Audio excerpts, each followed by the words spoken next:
Yes, there is news to report, and then there's the continued speculation, and the search continues for an offensive coordinator. But first, we do have actual breaking news. Uh, Seth Wallace, Phil Parker, two of the defensive stalwarts on this staff. So Seth Wallace has received a nice pay increase from $755,000 per year to $1 million even.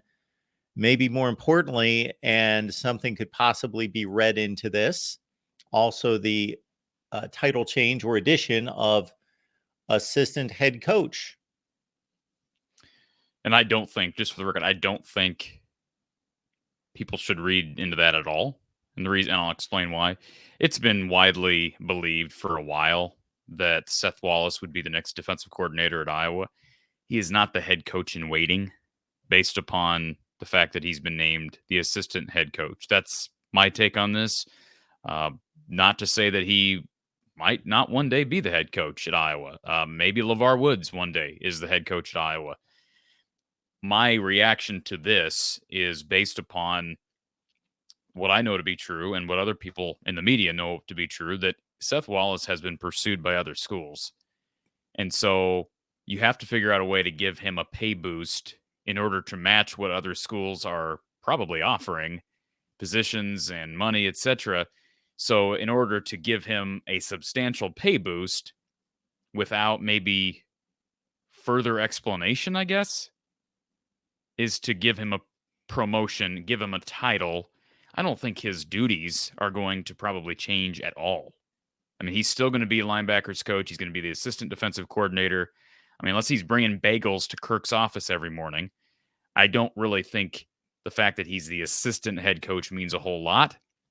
I've not talked to anybody within the program today that's confirmed that to me, but that's my reaction to it. I know Minnesota, they were at one point not that long ago were kind of dancing around Seth Wallace, trying to pursue him. There have been schools that, I mean, why not? Why wouldn't you? With the success stories we've seen out of that room, he's a young guy. He's kind of been Phil Parker's right-hand man for quite some time. But I'm guessing that Seth Wallace loves it at Iowa. I think he's pretty much said as much. So, he's getting paid $1 million to not even have to coordinate. Technically, he's doing a lot of work. Don't get me wrong. He's obviously credited, and I think the credit is well deserved. But he's getting $1 million a year. Phil Parker's not a young spring chicken. I think he realizes, hey, if I stick around here, I got a pretty, I don't want to say guaranteed, but a pretty assured spot as the next defensive coordinator. And hey, our head coach isn't very young either. So who's to say I wouldn't be a candidate someday for that job?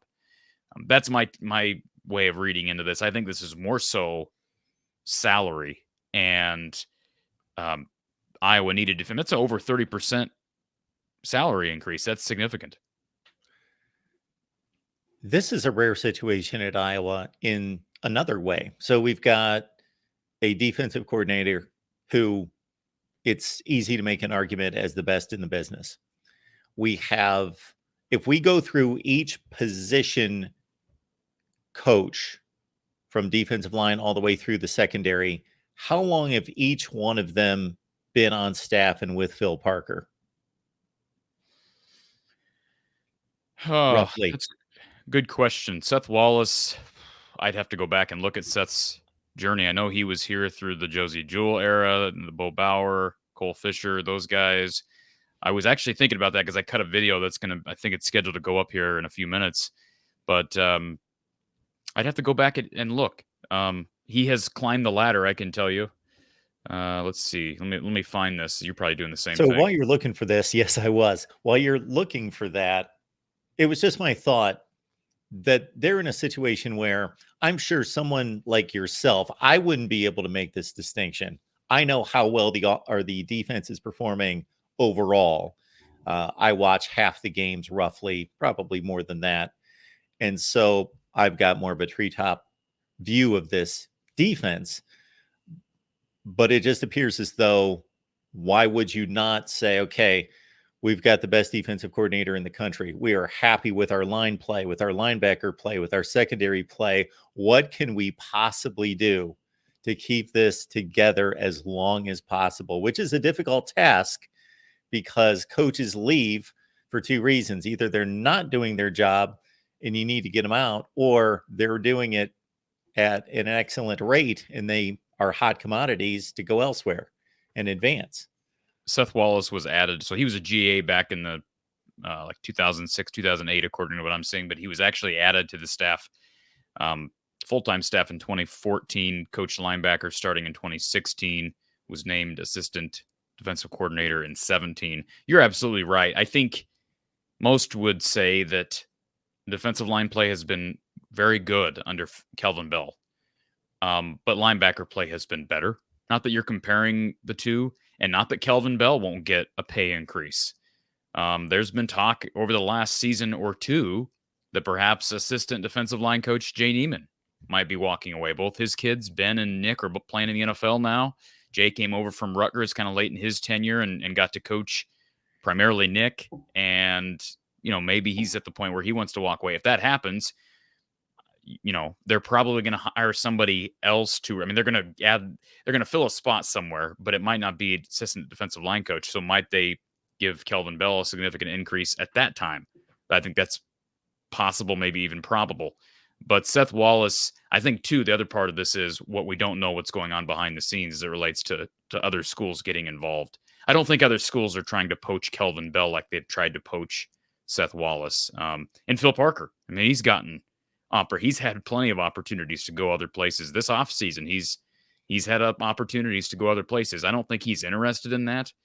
And that's the other part of the news that we got today. He's been promoted, or I shouldn't say promoted, but given a substantial raise.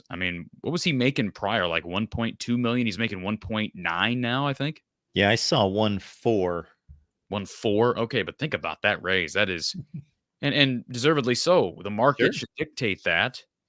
And if they're going to want to go get an OC, a big name OC, you can't be paying a big name OC, 1.5 to 2 million, who hasn't proven anything here, when you have a guy who's literally just been named the best assistant coach in the country making less than you. So we'll see what they do at OC. That's a totally different conversation. I know a lot of people are frustrated, Mark. You're kind of watching from afar. I am so tired of the speculation. I'm just so tired of it. I've had people ask me, why don't you do a video on this UNLV assistant coach? Why don't you do a video on Philbin? Why don't you do a video on Chris? Why don't you do a video? It's like, I don't want to do it. You're right, Mark. It would pull in lots of views.